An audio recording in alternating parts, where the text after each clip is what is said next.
good afternoon, and thanks for joining SMTV Live on this Monday. I'm Duncan Gilman. And I'm Mackenzie Murray. You know, around the social media world, YouTube has been around for a while.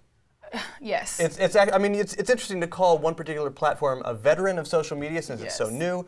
But as long as YouTube has been around, we still haven't seen a full comprehensive streaming of a huge event like the presidential elections. And for the first time, we're going to see on YouTube live streaming this year, which is exciting. Yeah, I'm really excited. I really don't hop on YouTube for anything other than I'm trying to, look at relevant content. But I'm really excited to jump on this year and, watch the debates. It should be pretty exciting to have everything accessible right here on your mobile device, wherever you normally check in and watch YouTube.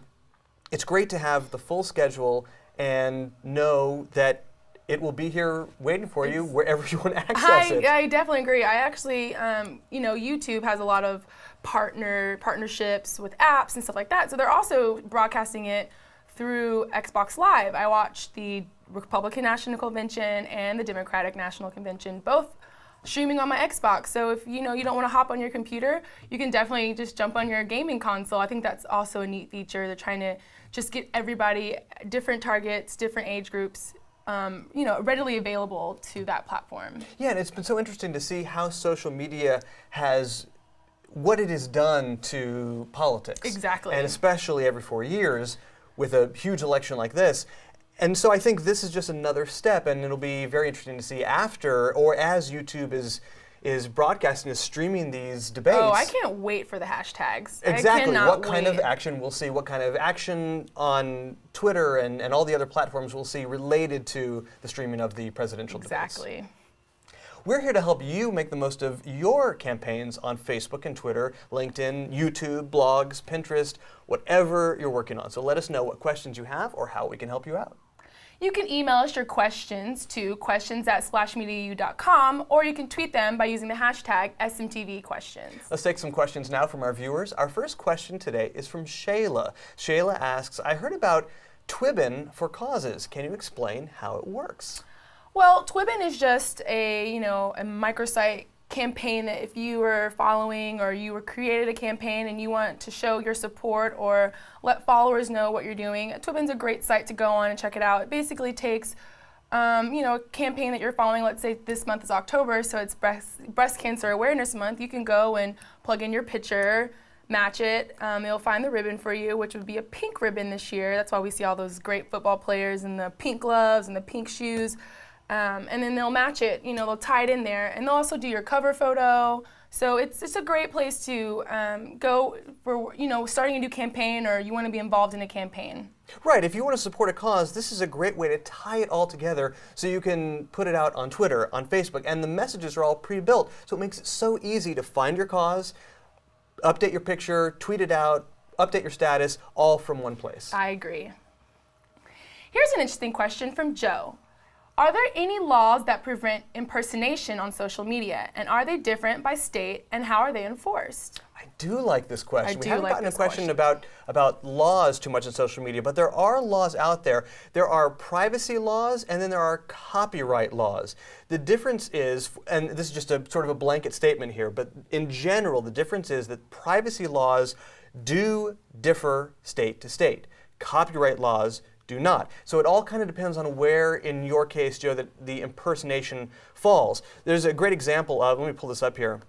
California, in fact, just signed into law something to protect privacy for social media users. So this just really recently happened last week, at the end of last week. So states are constantly trying to protect their citizens across the board, and that includes social media now. So it's interesting to see how state governments, local governments, are incorporating social media now into what already exists for privacy laws. I agree. I think it's coming to a point now where social media is very relevant, and we need laws and rules to back that up, because people can get a little hasty on social media. So it's just nice to know that there are laws that can help you out with that. Exactly. Now on the other side, if the impersonation issue is more about copyright because someone is claiming some material or some brand name, now that is nationwide law, copyright law. So it all depends on what kind of infringement it is, to whether or not the person could be prosecuted or some action can be taken, I think. Agreed. Rennie wants to know, what is Reddit? Ready and Reddit. Ready and Reddit. I've already read it all today. Reddit is a user engagement site where, people go to, hash their opinions, or they have certain links they want to show. It's just more of a relevant site for you to go, and it's an open forum, basically. It's a good place to talk about sports, gaming, politics, what are the best practices to clean your house. So, Reddit's a very useful user engagement site that, you could have a lot of fun with if you, use it correctly. It is, and I think that's the key, is using it correctly. You'll notice, you see here that Reddit it's not the most user-friendly site. It's very clear, here's the topic, and here are the votes.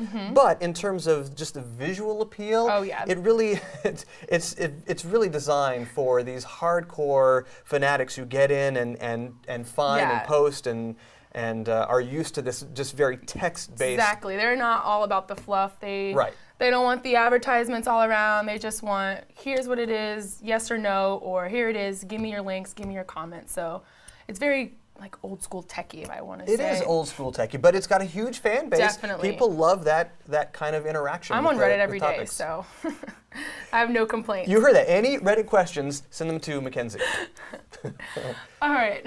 Larry wrote to us, what's a good length for my YouTube video? We usually say about 90 seconds for a brand video. Now, if you have a great story to tell, or a series, or something you want to put together that kind of spans time, like a process over time that you're trying to explain, maybe you want to take a little bit more time. Now, the key is keeping it engaging. Can you keep a user interested for more than 90 seconds? If you can, go for it. Agreed. YouTube is, I always say it's a tricky playground, because I'm always willing to jump in and look at something, and if it's 90 seconds, like you said, I'm kind of into it, I'm not into it, and if I am into it, I'm definitely going to, keep going. It just depends on, what video I'm watching. If it's for a brand, I'd like them to let me know what's going on. Here it is. This is what I can do for you, and then let's move on. But if it's something more fun and casual, I'd say a minute or two, or a minute or three. It doesn't. I'm not trying to sing on YouTube. Well, and I like that you mentioned both kinds, because you don't know what stage of the buying process your customer or your potential customer is in. So have both. Exactly. Have your short video that goes right to the point, and then have your longer form video so that when someone is searching for something that's maybe a little bit more entertaining, or they have more time to waste during the day. Exactly. That is when they will see your long form video. I totally agree. That's all the time we have today. I want to thank you for joining us this Monday for our live broadcast of SMTV. Thanks for sending in your social media questions. Keep those great questions coming in. For Splash Media, I'm Duncan Gilman. And I'm Mackenzie Murray. Thanks for being with us today.